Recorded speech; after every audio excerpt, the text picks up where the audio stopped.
नमस्कार। प्रस्तुत है आज का चिंतन। विवाहित जीवन बिताना एक बड़ा उत्तरदायित्व है।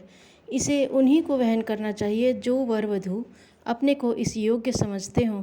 साथी पर भार बनने की अपेक्षा उसे ऊंचा उठाने, आगे बढ़ाने, आवश्यक सहयोग सहायता कर सकने में अपने को उपयुक्त समझते हों। जो अपना निज का भार नहीं उठा सकते, उन्हें दूसरे को सुखी समुन्नत बनाने की जिम्मेदारी अपने सिर पर नहीं लेनी चाहिए। अच्छा हो असमर्थ पक्ष स्वेच्छापूर्वक अविवाहित रहे, उसके स्वजन संबंधी भी ऐसा ही परामर्श दें। असमर्थों को उकसाया भड़काया जाए, यह अनिवार्य न माना जाए कि हर किसी का विवाह होना ही चाहिए। सेना में भर्ती होने वाले सैनिक की हर प्रकार से जांच पड़ताल कर ली जाती है।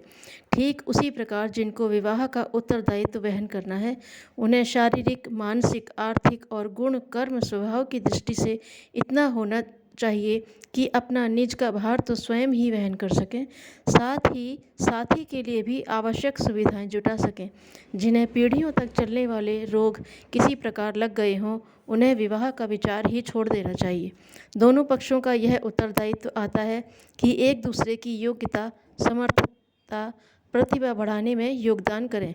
कन्यादान का तात्पर्य ही यह है कि पिता अपनी कन्या के भरण पोषण से लेकर योग्यता बढ़ाने तक की सारी जिम्मेदारियां अब वर के कंधे पर स्थानांतरित करता है।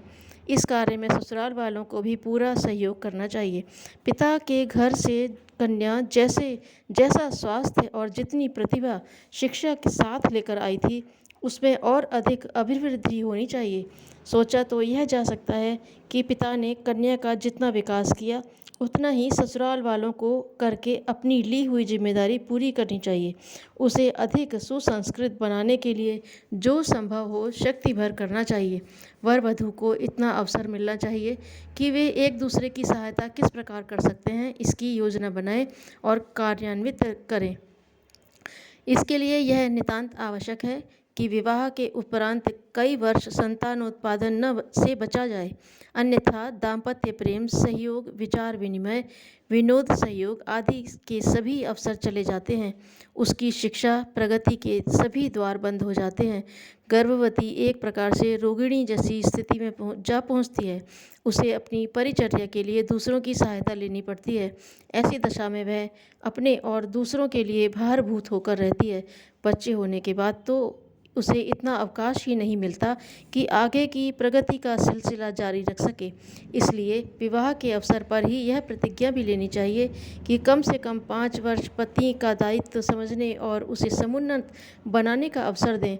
बच्चों की भारी आवश्यकता पड़ रही हो तो ही उस संदर्भ में विवाह के 5 वर्ष बाद विचार करना चाहिए। इस संदर्भ में जल्दीबाजी करने से कन्यादान का वह उद्देश्य नष्ट हो जाता है जिसमें पिता ने अपनी पुत्री को अधिक समर्थ, अधिक शिक्षित और अधिक स्वावलंबी, सुसंस्कृत बनाने के लिए वर के ससुराल वालों के सुपुर्द किया था। उस प्रतिज्ञा को पूरी करने के लिए आवश्यक समय मिलना चाहिए। संतान उत्पादन के कुचक्र में आरंभ से ही बांध देने पर तो समझना चाहिए कि पिता के घर से जो स्वास्थ्य शिक्षा लेकर आई थी, उसमें भी बुरी तरह कटौती हो गई। गृहस्थ जीवन को सुखी समुन्नत हंसी खुशी से भरे रहने का जो समय मिला था, वह बेकार चला गया। बच्चे तो फिर भी जन्म ले सकते हैं, पर यह अवसर फिर कभी नहीं आ सकता। इसीलिए आरंभिक दिनों में पति पत्नी एक दूसरे का सहयोग करके परस्पर अधिक प्रगतिशील बनने बनाने में एक दूसरे की सहायता करें।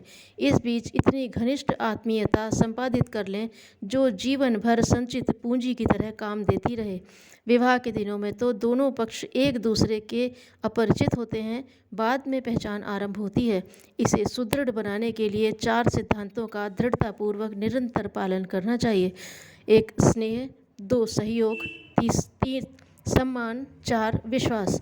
आत्मीयता को सघन बनाने के यह 4 स्तंभ हैं जिन्हें जितना अधिक संभव हो सुदृढ़, परिपक्व एवं कार्यान्वित करना चाहिए। स्नेह आत्मिक संपदा है। इसमें यह सोचा जाता है कि हम दूसरे पक्ष की संपत्ति हैं। 2 शरीर एक प्राण एक दूसरे पर निछावर, द्वैत से अद्वैत, इतनी घनिष्ठता, मित्रता की एक दूसरे की निकटता चाहें और एक दूसरे के लिए क्या कर सकते हैं यह सोचें।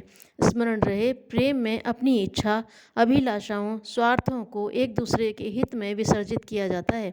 उसमें लेने का, बदला चाहने का भाव कहीं भी नहीं होता। दूसरा यदि बदला नहीं चुका सके तो इसका कोई मलाल मन में न आने देना, यही मैत्री का चिन्ह है।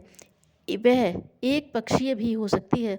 अपनी ओर से घनिष्ठ आत्मीयता का प्रदर्शन करते रहना और साथी की ओर से कुछ बढ़ चढ़कर अपेक्षा न करना। हो सकता है कि साथी संकोची स्वभाव का हो, उसे मुखर होने की, प्रसन्न रहने की प्रकृति प्राप्त नहीं हुई हो। ऐसी दशा में दूसरे को अपने अनुरूप बनाने की अपेक्षा अपने को ही दूसरे के स्वभाव के साथ तालमेल बिठाने वाला परिवर्तन कर लेना चाहिए। दूसरे को बदलना कठिन है, पर अपने आप का परिवर्तन तो आसानी से किया जा सकता है। प्रेम का सुनिश्चित निर्वाह इसी प्रकार किया जाता है। सहयोग का तात्पर्य है हाथ बटाना, दूसरे के जिम्मे वाले कार्यों में जानबूझकर सहयोग देना, भले ही इसमें उनको आवश्यकता प्रतीत न होती हो। पत्नी के घरेलू कामों में पति समय समय पर हाथ बटाता रहे तो इस क्रियाकलाप में आनंद भी बहुत आता है और सुविधा भी रहती है। पत्नियां आमतौर पर पतियों से बीसियों काम प्रचलन के आधार पर भी करती रहती हैं, पर पति ही अपने बड़प्पन का अहंकार इसमें समझते हैं कि पत्नी के किसी काम में हाथ बटाएं, उनके समय और सुविधा का ध्यान न रखें।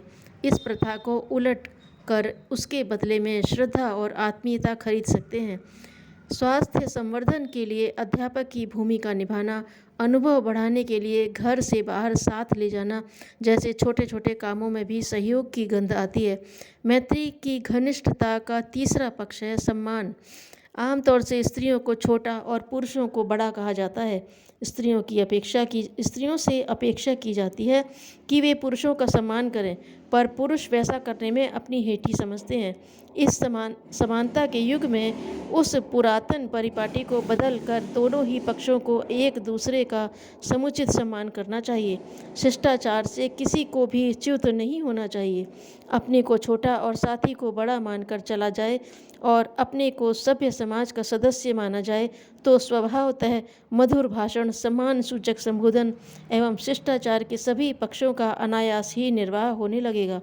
आत्मीयता के प्रकटीकरण में सम्मान, शिष्टाचार को कार्यान्वित करते रहना भी आवश्यक मानकर चलना चाहिए।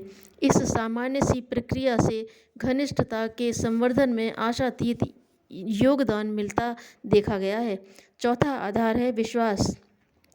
एक दूसरे पर यदि पूर्ण विश्वास किया जाए, किसी प्रकार का छल करने की आशंका न की जाए, कहीं कुछ ऐसा हो तो भी उसे भुला देना चाहिए और अपनी कल्पना की त्रुटि माननी चाहिए।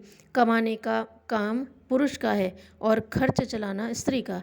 व्यावसायिक पूंजी को सुरक्षित रखने की बात दूसरी है, पर खर्च के निमित्त अर्जित आजीविका को पत्नी या माता के हाथ पर रखना चाहिए।